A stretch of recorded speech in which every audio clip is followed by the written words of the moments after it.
मफाद के रिश्ते और पत्थर दिल लोग। हमने दुनिया में बेशुमार जगहों पर यह मंजर देखा कि लोग तल्लकात को जज्बात से नहीं मफाद के तराजू में तोलते हैं।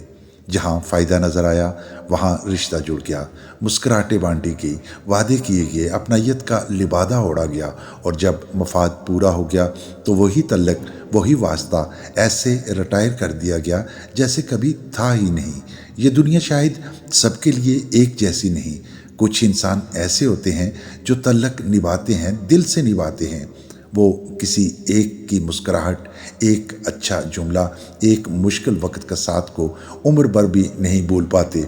वो दिल पर बात ले लेते हैं, यादों में इंसानों को संभाल कर रखते हैं, चाहे सामने वाला कभी कभी बदल चुका हो। मगर दूसरी तरफ कुछ लोग ऐसे भी होते हैं जिनके दिल पत्थर के हो चुके होते हैं। उनके नज़दीक रिश्ते सिर्फ सीढ़ियाँ होते हैं जिस पर चढ़कर वो अपने मकसद तक पहुँचते हैं। मकसद मिलते ही वो सीढ़ी पर बेकाबू होकर दूसरी तरफ से उतर जाते हैं, और इंसान भी ना शुक्र, ना एहसास, ना माजी की कोई कदर।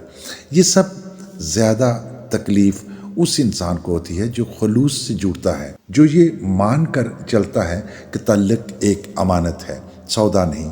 वो हैरान रह जाता है कि आखिर इंसान इतना बेहस कैसे हो सकता है, कैसे वो सब कुछ बोल सकता है जो कभी उसके लिए कीमती था।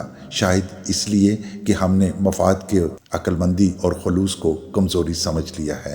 हालांकि इंसान कमज़ोर वो होता है जो दिल नहीं रखता, जो याद नहीं रखता, जो इंसान को इस्तेमाल करके भूल जाता है। वक्त गुज़र जाता है, चेहरे बदल जाते हैं, मफादात भी, मगर वो दिल जो किसी के लिए सचमुच धड़कता है वो उम्र भर किसी न किसी कोने में रोता रहता है, खामोशी से।